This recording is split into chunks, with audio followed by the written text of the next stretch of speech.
dibandingkan dengan Habil saudaranya. Karena adanya kedengkian dan kebencian dalam hatinya, ia sangat berharap Habil gagal.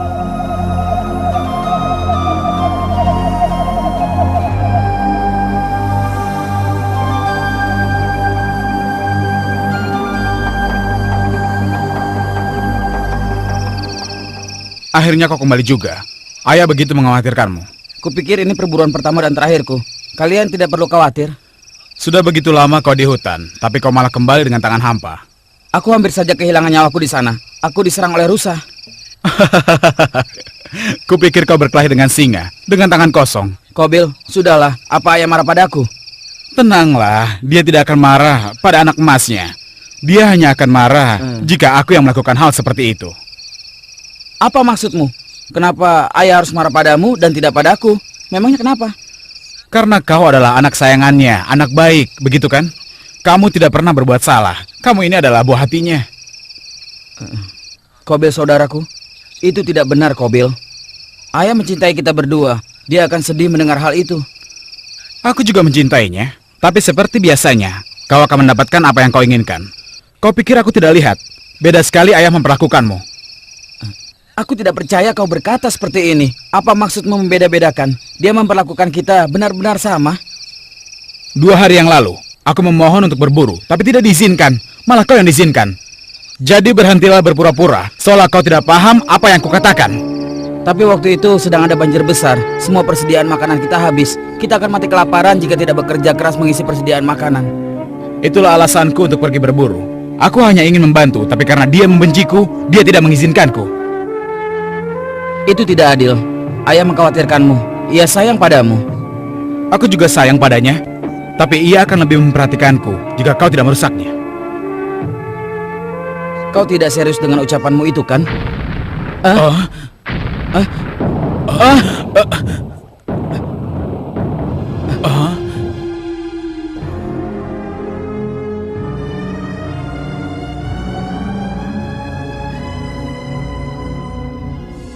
Sebaiknya kita segera pergi sebelum ayah mengkhawatirkan kita berdua.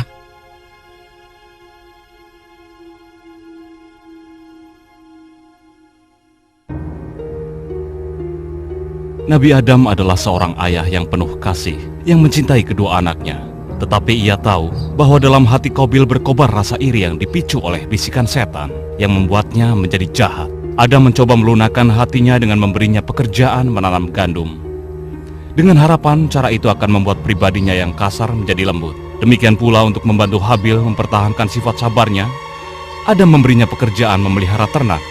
Tapi bisikan setan terus-menerus menghasut pikiran Qabil. Karena tidak mampu menolak pengaruh setan, Qabil sering mengikuti bisikan itu. Tapi tidak ada yang mengira bahwa setan akan menyesatkannya begitu jauh. Qabil, sekeras apapun usaha untuk menjadi anak baik, tetap saja ayahmu akan lebih mencintai Habil daripada dirimu.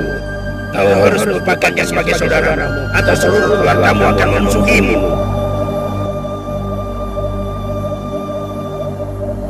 Suatu hari, Nabi Adam memanggil putra-putranya dan memberitahu mereka supaya berkurban sebagai tanda syukur kepada Allah. Ini merupakan ujian untuk melihat siapakah di antara mereka yang terbaik dalam berkurban. Kedua putranya harus meninggalkan sebagian hasil kerja keras mereka di atas bukit yang telah ditentukan. Tanpa ragu, Habil pun memilih domba terbaiknya. Dengan senang hati kuberikan semua yang kupunya kepada Allah, karena ialah yang mengkaruniakan semua yang aku punya. Sayangnya, Qabil tidak mempunyai cara berpikir yang sama. Kenapa aku harus memberikan tanaman terbaikku? Padahal aku telah bersusah payah menanamnya. Tapi kalau aku tidak memberikan apa-apa, ayah akan menyebutku zolim. Aku pikir kalau aku meletakkan buah-buahan busuk, pasti tidak akan ada yang tahu. Dan ayah pasti tidak akan meremehkanku lagi. Ternyata akalku ini cerdik juga ya. Qabil pun sampai ke bukit tempat meletakkan kurban. Saat itu suara hatinya mengatakan bahwa apa yang dilakukannya itu salah. Dan ia hampir saja mengurungkan maksud buruknya. Qabil tidak tahu bahwa Allah melihat segala tindakannya dan mengetahui niat jahat dalam hatinya. Akhirnya ia pun melanjutkan meletakkan buah-buahan busuk tersebut.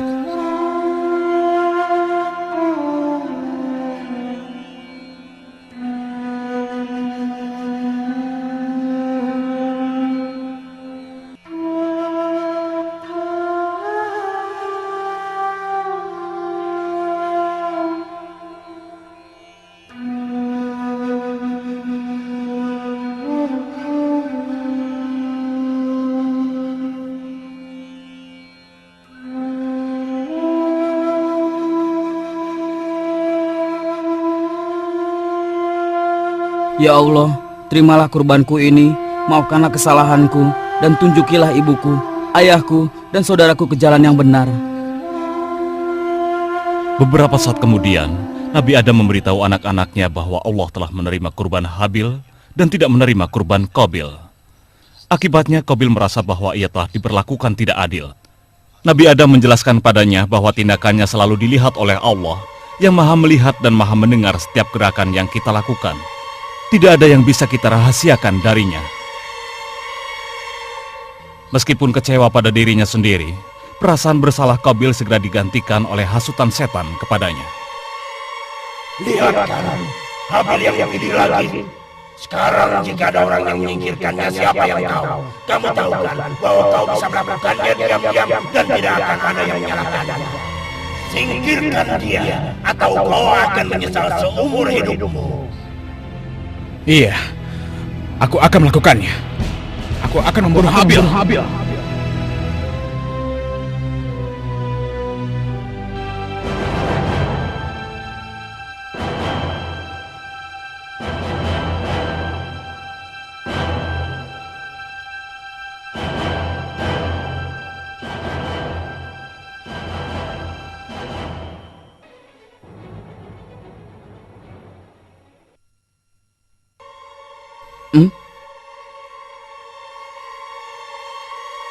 Kenapa kau diam saja? Atau kau masih kesal dengan apa yang telah terjadi? Katakan. Sekarang aku akan membunuhmu. Ah? Membunuhku? Qabil, itu tidak lucu. Jangan bercanda. Lalu kenapa kau membawa batu di tanganmu? Katakan. Seharusnya dari dulu kau sudah kusingkirkan. Apa yang kau ucapkan?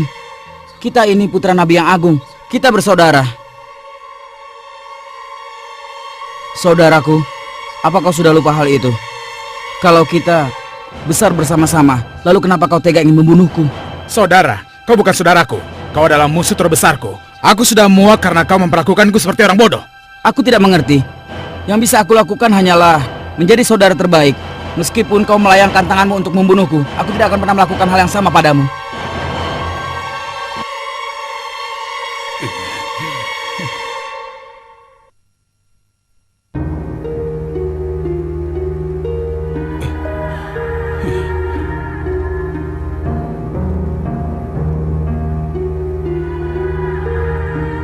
Sial! Habil sangat sedih atas kejadian hari itu. Dia baru menyadari betapa dengki saudaranya kepadanya. Jika ia merasa sedih atau sedang bimbang, ia suka mendaki bukit di mana ia bisa menyendiri untuk memikirkan dan menemukan kedamaian. Tapi tidak hari ini. Ketenangan dan kedamaian yang akan menghiburnya tak ditemukannya dimanapun. Hati dan pikirannya dilanda gundah.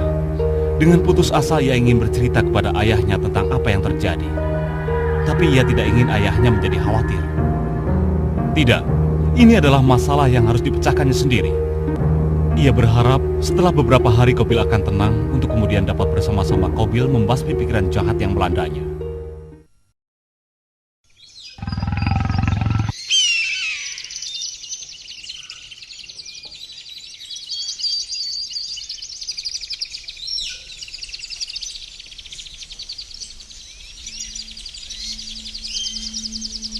Kau mendengar sesuatu, Qabil?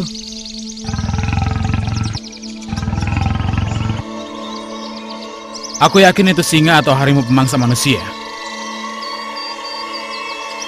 Sebaiknya kita pergi dari sini. Jangan katakan kalau kau ini seorang penakut. Baiklah, tapi